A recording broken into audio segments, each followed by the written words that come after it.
how you doing? I'm here today, because I wanted to remind you guys, not only just the challenge thing, by the way, 1 week, but, just for the fact that a lot of people, they just don't realize how big of a piece of shit Kratos is. Now, I know saying that, you might be like, oh, no, he's such a good guy, oh, he fucking ended Ares, he got revenge on Zeus. Yeah, but I think a lot of people are open-stepping what it took. Literally. I'll be honest with you. 1 and 2, I can kind of understand. He he learned a lot of stuff and he that. But 3, he just fucking lost 3. Listen, first off, he ends up in Hades, and he goes and fight him. Right? That's cool and all. He steals his soul and everything. I could get that. Hades was a little bit of a piece of shit. Off the counter. Sorry, there's a little cat. And then he goes and fights Helios. Then he goes and fights Helios, and he just fucking rips his head off. What part of how big of a piece of shit was Helios really was? Hell, he didn't even was fighting Kratos. He was fighting a different guy, and Kratos was cheap shotted him. That's not even a real fair fight. Ripped his head off. Then you got the running dude, and yeah, he was a little bit of a dickhead, but he literally got his legs ripped off just because he was a little bit of a meanie. Cut forward, and Gaia is on the cliff, edging on. She's about to fucking fall. And guess what he does? Kills her. And I'm going to bring that back later. But then he meets a guy, a forger in the forge, in the Hades room. And his wife, Asbestos, or whatever the hell her name is, Aphrodite, that's her name. She's in a portal right there. She has never came back from that little portal right behind him. And he's waiting for her, right? Because he loves her dearly. And he has a daughter which he made. And her name is fucking... I forgot. Pandora, right? So, little Pandora's in these little statues. And she keeps asking Kratos to help her. And Kratos is like, no. And then he's like, come on, Kratos, you gotta understand. And Kratos is like, no. Because he's just trying to protect his daughter. Kratos has no fucking reason not to understand because literally he had a daughter. Then he fucking goes and gets Kronos after. So then after also in the beginning and past murdering innocent civilians and basically every single civilian in the Greek pantheon, he goes and meets his wife, the guy's wife. He bangs her, comes out her portal, tells him, hey, where's your kid at? I need her to unlock the box thingy and to get the chaos flame, whatever it is. I played the games before. I actually did play 3. I'm just not good with names, I got bad memory. But then the guy's like, oh, you want my daughter? And I bet you he probably heard him banging his wife. But you fucking want my daughter? Alright, go into this place and find a stone. I need it. He goes to this place. Guess who's there? Kronos. Kronos is the original father of Zeus. In the story, in the God of War, Kronos was supposed to eat all his children so they never betray him. Zeus escaped through the help of his mother and was tricked. His mother replaced by a rock, what he thought he ate. And then like Zeus came back and he fought the Titans and he punished his father by putting the box on his back. And then he punished him again by putting him down the pits of Tartarus. While he's there, Kronos has 2 reasons. 1, he opened the box and gave him a worse fate than the fucking sand dunes. And 2, he killed one of his friends, Gia. The rock girl you play in the beginning of the game. And I feel like if it would have just been the first one, maybe he would have helped Kratos, He just needed the stone, and he would have left. But he killed his friend, too. A girl who literally all he wanted is to kill Zeus, just the same as Kratos.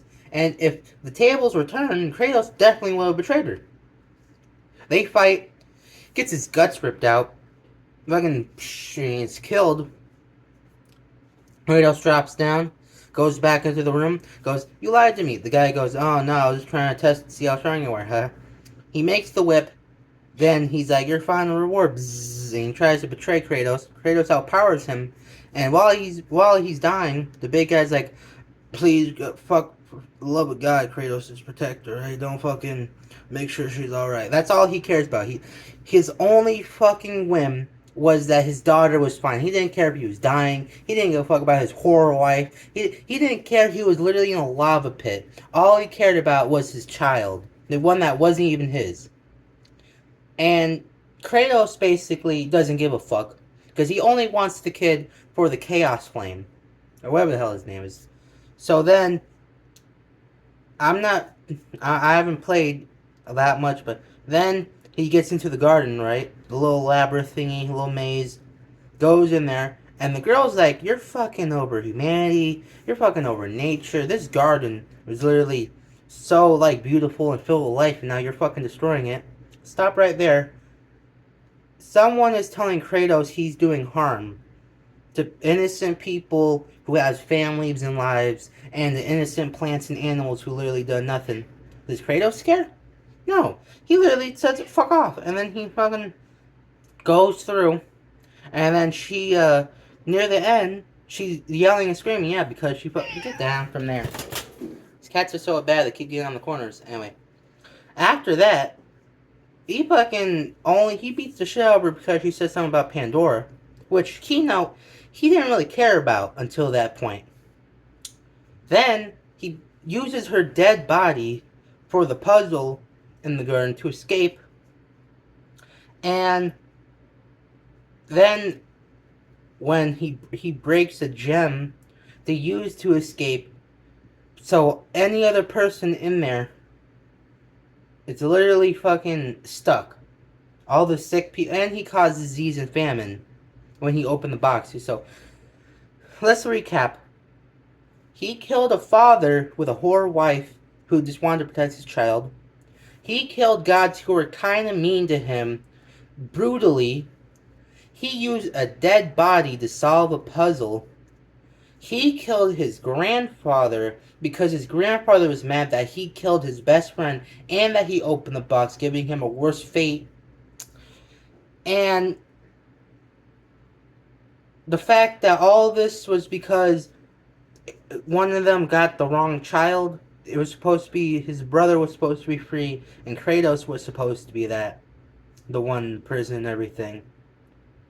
And I feel like a lot of people, they think Kratos is a hero because he stopped Zeus, who was kind of an asshole. He killed Ares and got revenge. He did all that stuff. He united the Titans. He fought the Sisters of Fate. Yeah, you can argue some of them were little dicks. In Ascension, the guy on the throne, he says you gotta bring a gift if you want to see the Oracle. I can understand that.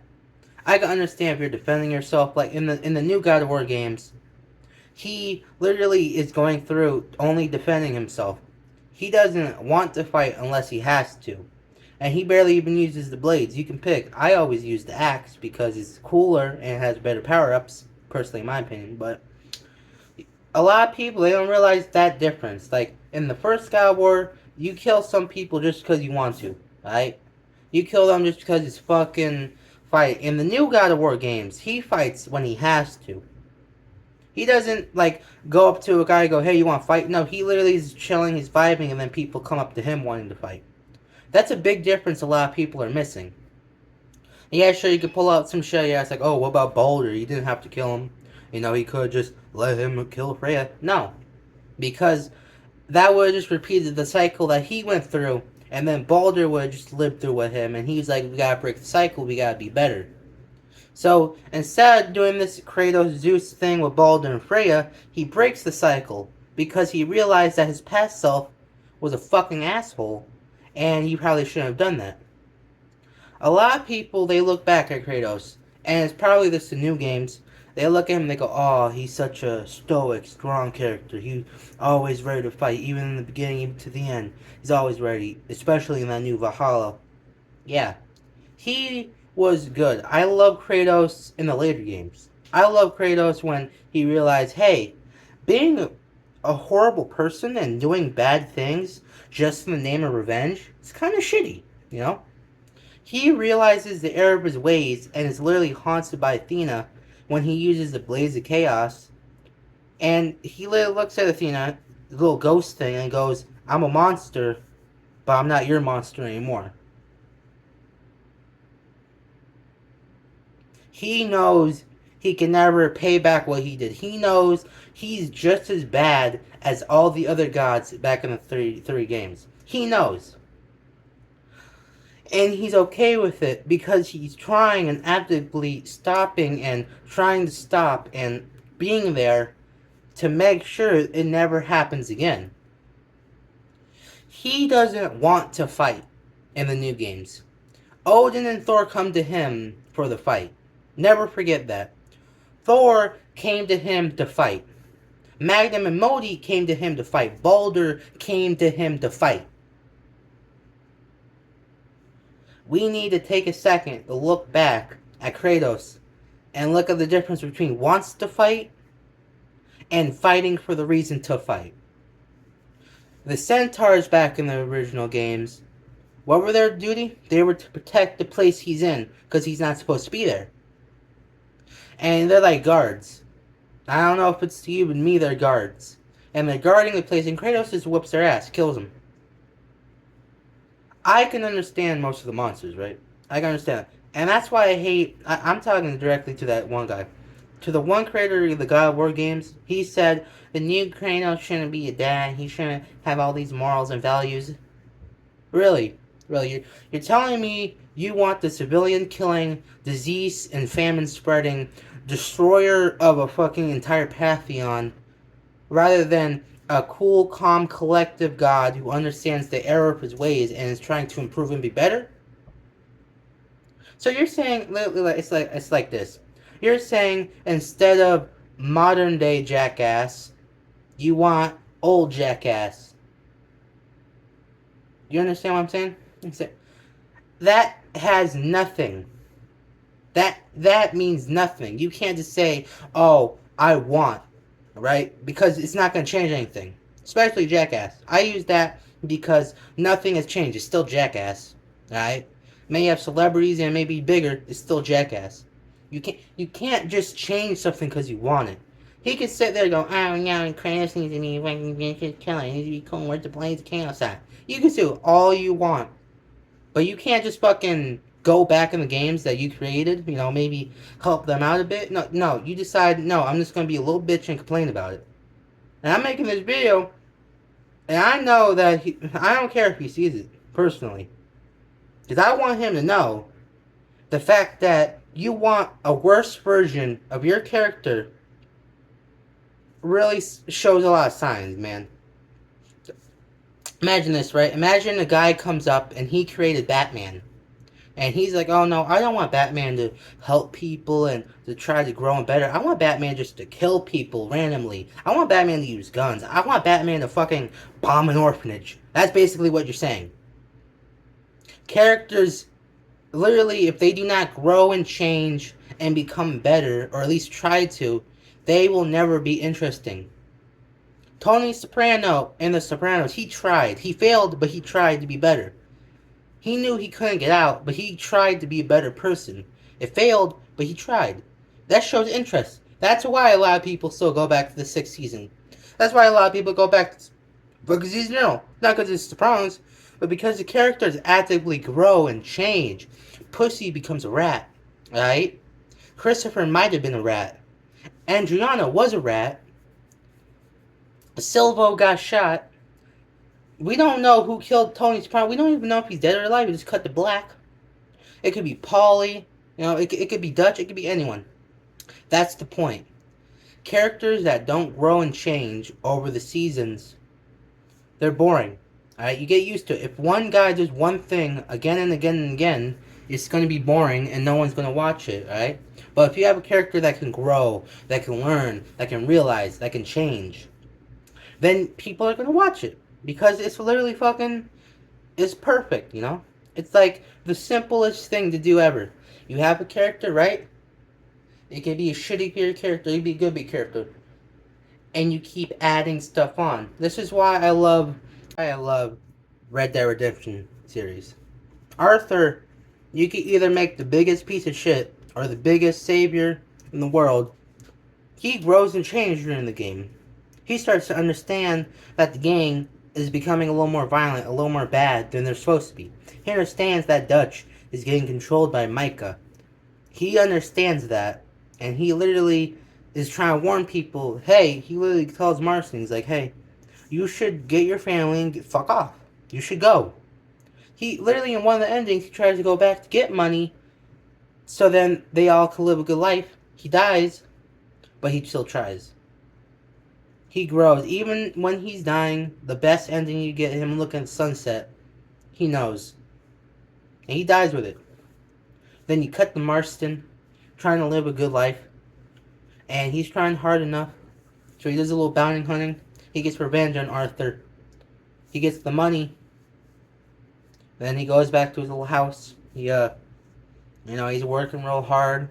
He gets stopped by the cops. The cops take his family, force him to go hunt all his old gangs, or all his old friends. And he realized a lot that they haven't changed either. Bill's still an asshole. Javier's still a cheap bastard. Dutch is fucking crazy. And he goes through the games. And, well, not the games, but he goes through the story, and he's realizing, wow, God, that life was a long time ago. Give it up. Go change. Be better. They had the opportunity to do that. They literally, fucking Bill was in a fort. You couldn't have done anything. No, you couldn't have become fucking. You couldn't just help out the local town like Batman or something. You couldn't have been like muscle for hire. No, you just had to be criminals. And then near the end, he knows he's gonna die. He knows the agents are coming, and his final act, instead of getting on the horse with his family and running away, he knows he's gonna be followed. He can't run no more. So he trusts that his wife and children will be fine. They run away. That's why I believe that fucking John Marston, he could have rode away on the horse. Him, Jack, it would have been a little uncomfortable, 3 people on a horse, but he could have done it. Or hell, had 2 horses. He knew that if they ran out the back, he would have been shot. Right? He knew that everyone would have died, because running to him meant nothing. He saw the result of running away from the law. So, what does he do? He sends his family away. He looks out, sees the guns. He's not scared. Pops it open. And either you could shoot at them, or what I like to do is I like to pull it out, but I don't fire. And then they gun him down. He dies there. A symbol of the dying West. And his son, Jack, unfortunately falls into the life he lived as an outlaw. Gets revenge on Agent Ross. But then when he does, shoots Agent Ross down by that pond while he's fishing. He looks at his gun. And to some, that could be, oh, he just did it, and that's the gun he did it, or some other thing. But to me, that he's looking at that gun, he's going, oh, is this really it? Is this the glimmer and glamour of revenge and being an outlaw? I think that's when he starts to realize that maybe his life shouldn't be like that. Which is like later in the GTA games, you can find books on them. You can find John Marston's clothing in the trash can. It's a tie, but I think what happened after he got revenge is that he decided he didn't want to be an outlaw. He did all the side missions, so he decided he's just going to settle down, live his life, write books. He loves books. He got revenge for his family. That's all. And he changed and grew. He was just some little kid that, he was a little smart guy, and he loved books, and he was just a little innocent little kid. During the later games, he literally, you see him grow from a little child to a big boy with a little peach hair, peach fur. And he grows from this little innocent boy who just loves to read and doesn't want to be a criminal into an outlaw. And then when he's an outlaw, he realized maybe he doesn't want to be an outlaw. And he got his revenge, so what's the point anymore? That is a 3rd generational growing. Growing multiple times in multiple parts of the story.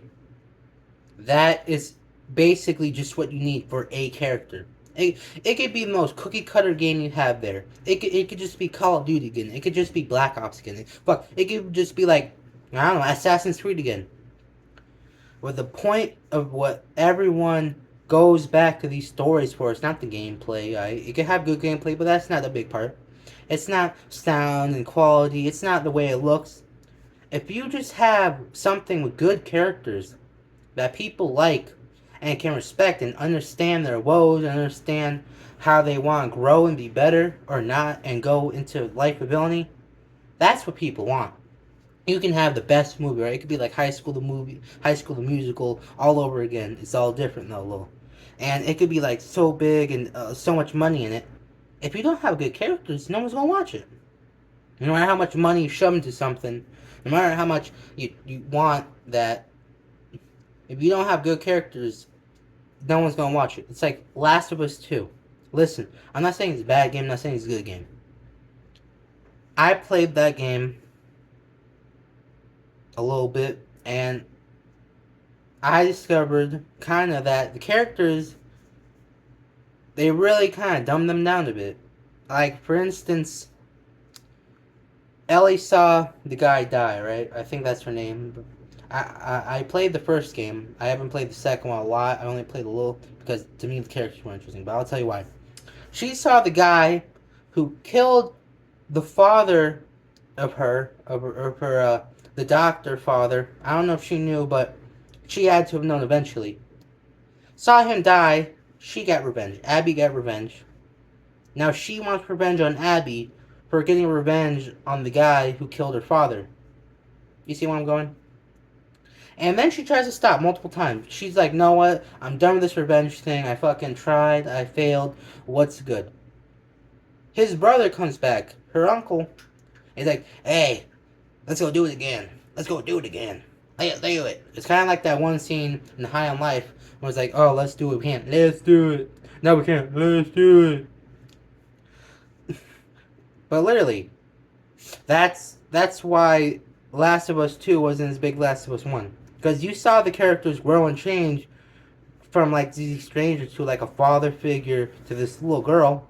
But in 2, you kind of took that away, and instead of giving us an emotional, dramatic story about how the pain and past collide, and maybe violence isn't always the answer, you turned it into, oh hey, Last of Us 2.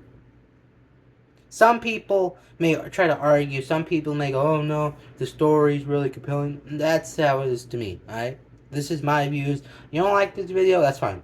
This is my views. But at the end of the day, we have to come back full circle. Kratos. He got revenge on Ares. He got revenge on most people that try to fight him. And then he just goes up to Zeus and kills him. Yeah, that's the basic story. There's no change. There's no growth. He wants to fight Zeus. He does. He doesn't look back at his actions and go, oh man, what am I doing? He doesn't. Literally, Kratos says in the newer games, and I love this, he wished he would have stayed with his child in the trap. He knew he would have died. He didn't care how long it died. He said, and I quote, in God of War, I think Ragnarok, I wish I stayed with her. I wish I died with her.